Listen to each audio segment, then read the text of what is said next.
When I was raped at 16, I thought my life was over with my innocence. Yay, I'd been promiscuous. What 16-year-old wasn't? But I didn't ask for it, and I damn sure didn't deserve it. Panama City Beach, Florida was where it happened. My closest friends at the time left me at Coyote Ugly. The fake IDs had helped us get in and helped us get drunk. Helped us meet guys. Certainly helped my friends get laid by some of the hotties, but I couldn't handle the liquor. Call me a lightweight, but I was trying to compete with seniors and co-eds. I didn't have a chance. Left alone, I stumbled out to the shoreline. Trudged through the crystal sand. Under the moonlight, I felt the blistering wind. Was surrounded by soothing waves. Soon, I fell down, unable to move. Nothing more than a T-faced mermaid spit out by the sea. And that was when he forced himself on me. My rapist was maybe early to mid-20s. Maybe muscular. Maybe white, Hispanic. Maybe a frat guy or lost surfer. At that point, I didn't know. I was one step above blackout. Unable to talk or give my consent. And I never knew his name. Fading between hollow unconsciousness and painful reality, I couldn't fight back as the man held me down. As he *CK'd me right there on the cold shore. My helplessness at the mercy of his lust and thrusts. I never heard my rapist's voice. Heard nothing but animalistic grunts. I guess that's what I deserved, huh? Just another black drunk girl from a piss-poor family. One who shouldn't have been out so late wearing those skanky clothes. I guess I should be glad I passed out before he finished. At dawn, I woke up in a haze. A hangover further heightened by trauma. The man long gone. His footprints and evil gone with the rising tide. My white feminist friends were sympathetic if useless. Deep down, they wanted to stay and party. Their senior year couldn't end in tragedy. The police couldn't help either. Not that they had much to go on. I had no clues to offer. Nothing reliable given my intoxicated state. Sure, they supported me. Their reassurances were sincere. If tasteless when I was given that typical sermon us victims need to hear hours after being raped. Just be more careful. They never caught my rapist. Like the boogeyman, he lingered on the outskirts of my mind. My fear. He could have been anywhere. Maybe he knew me or my name. Maybe he'd come back for more, but I couldn't play victim forever. I couldn't let the sick *CK win. I had to move on. Of course, my life changed after that night. I went to college. I played the game, got a bachelor's in history. Made my mom and dad proud. Only I had a talent not many people knew about. A memento from that horrible night many years ago. I could see the past, hear these old tragedies, feel their pain. After the rape, I realized I had psychic abilities. No, I couldn't speak to the dead or make things fly. Nothing cinematic.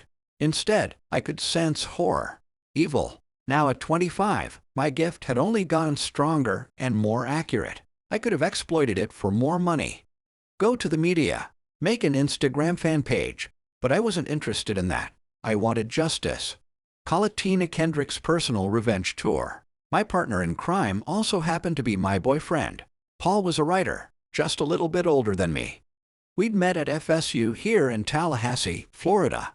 Paul was cute and nerdy. His scruffy black hair constantly at war with itself. But those big glasses couldn't hide those big green eyes.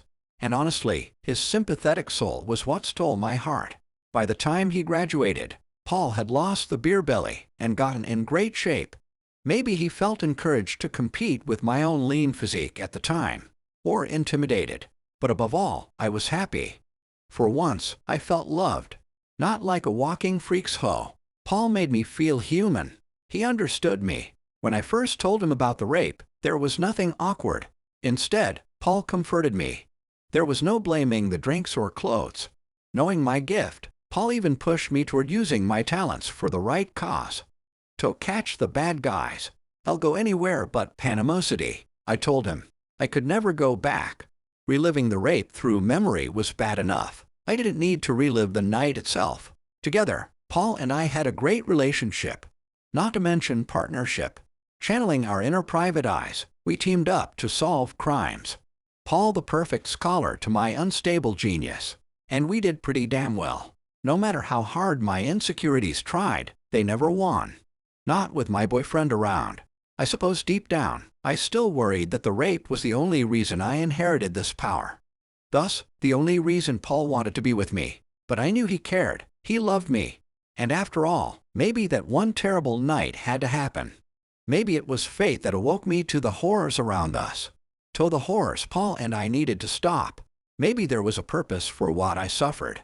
To give me strength. To straighten my life. And most of all, to help others. On a chilly March afternoon, Paul and I were on the prowl once more. I parked our white van by the curb on Lake Ella Drive. The nerves almost made me hit a stray duck or two. But we'd made it to our latest case.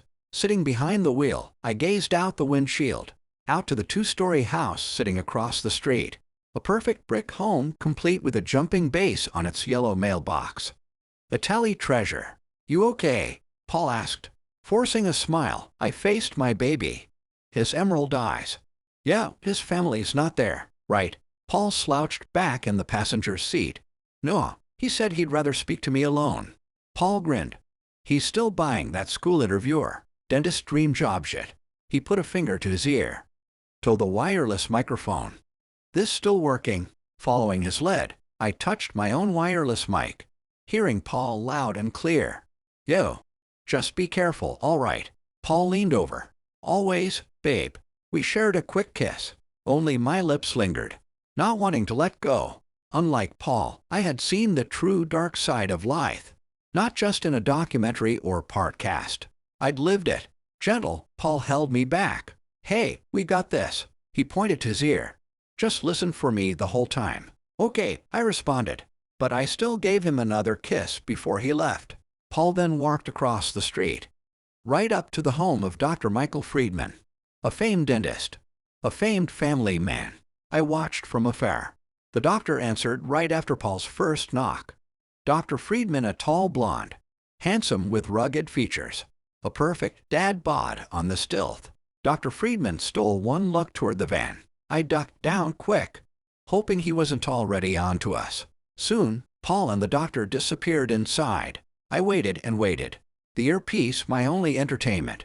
I heard their mundane conversation, heard Paul's terrible acting. His performance of a college student looking for career guidance was laughable. Babe was smart, but not exactly Brando. Dr. Friedman's voice, on the other hand, was deep and commanding, eerie in its eloquence. He went into great detail on teeth, dental crowns, all these complex surgeries.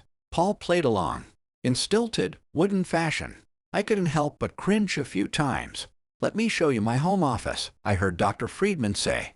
I felt my blood run cold. And even colder when I never heard Paul's reply. Regardless of the cool weather, sweat trickled down my brown skin, through my black blouse. The dread ate me alive. Pushing aside my long braids, I put a trembling finger to the mic, but there was only silence. Steady, unnerving silence. Shit, I muttered. It couldn't wait much longer. After what I'd been through, I knew every second counted. Wait and see got you nowhere but regrets. Or even worse, violated. Frightened, I burst out the van. I may have gotten chubby since graduation, but nothing motivated the soul like fear. My frantic feet scared away quacking ducks right and left here on Lake Ella Drive. I now saw we were alone on this Sunday afternoon. No one was around us. No joggers, no homeless. Against the wind, I ran right up to Dr. Friedman's front door. My ferocious bangs brought nothing. Neither did my cries into the mic. The radio silence wasn't acceptable. Finally, I just went into F***ck it mode. I snagged the lock doorknob. Well, temporarily locked. A girl this paranoid knew how to butch it open. I guess I should have been glad for the weight gain, after all. Bursting through with ease, I staggered around the upper-class terrain. So nothing on the spotless marble floor. I was surrounded by tropical decorations and framed Friedman family photos. Their flawless smiles undoubtedly a dentist daddy benefit. In the living room, I pressed the mic closer to my ear, desperate to hear anything from Paul. Then like lightning, I heard the startling start, a whirling drill, a mechanical wail. My ears traced the unsettling sound to a door in the back hallway. I yanked the door open to reveal a long and winding staircase. I journeyed down into the darkness. The drill built up unease inside me. the swirling screams getting louder and louder the closer I got. Right before reaching the final step, a migraine struck me. Sudden, sharp pain surged into my mind. Out of breath, I staggered into Dr. Friedman's basement. Under one single light bulb was his slaughter station.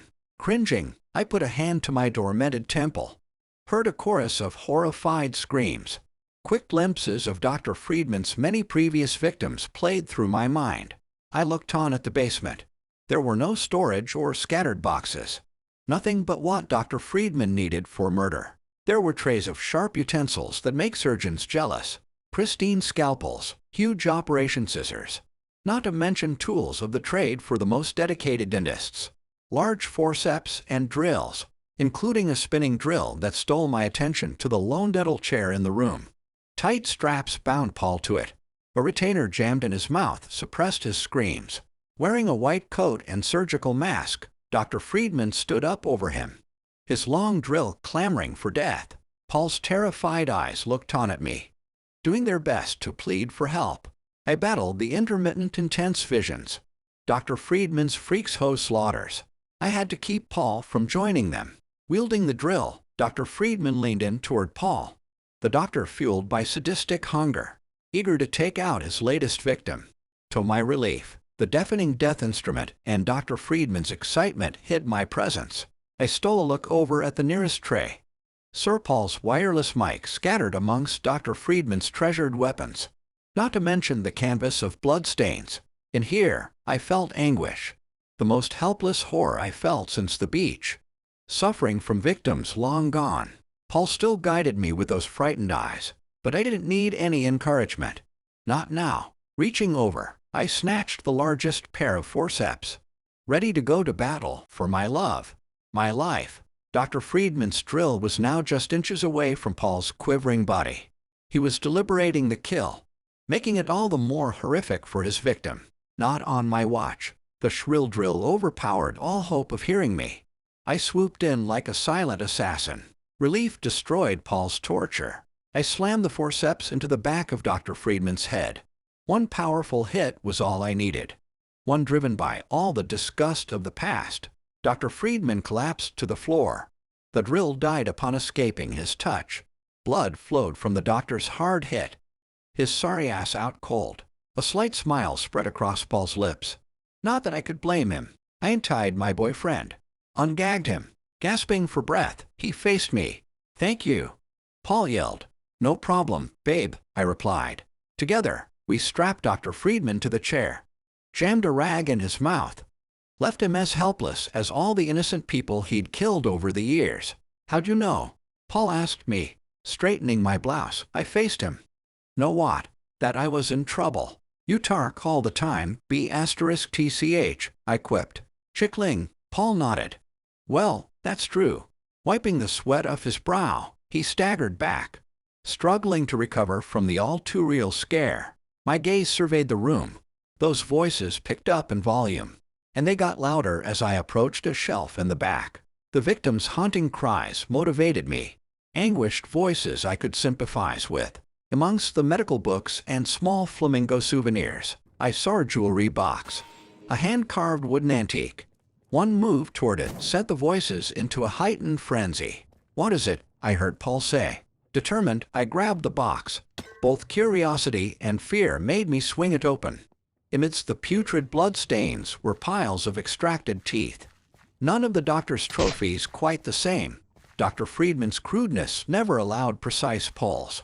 The flashbacks hit me hard. I yelled in pain. At the torture, the massacre, all of it was unbearable, vicious and vile.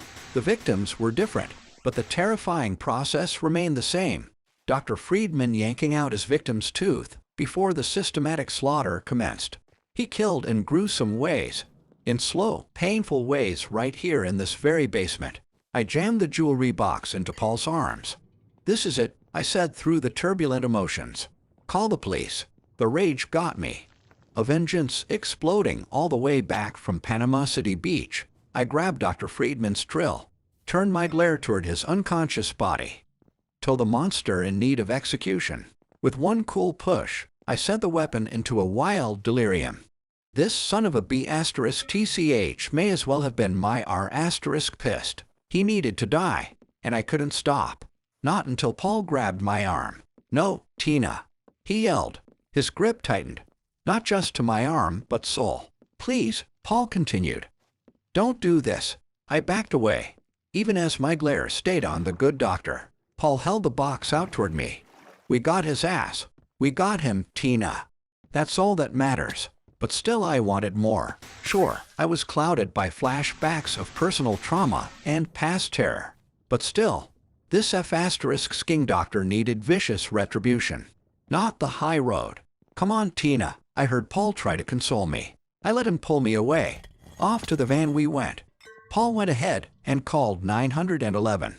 Within minutes, the police would be there. But still, I didn't feel the punishment was enough. Call me biased. In the car, Paul wrapped an arm around me.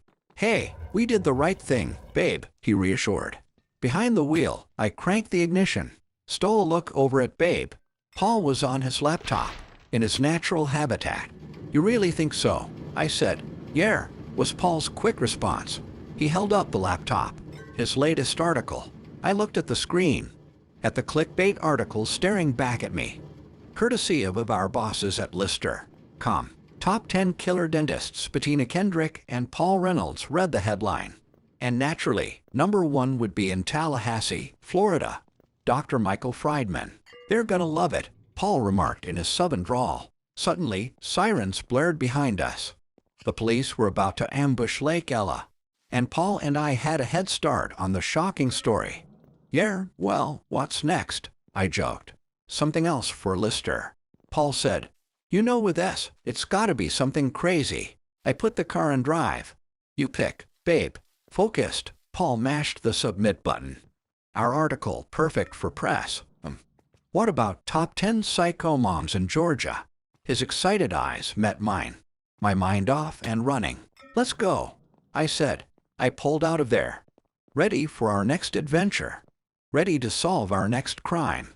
Ready to catch our next piece of shit.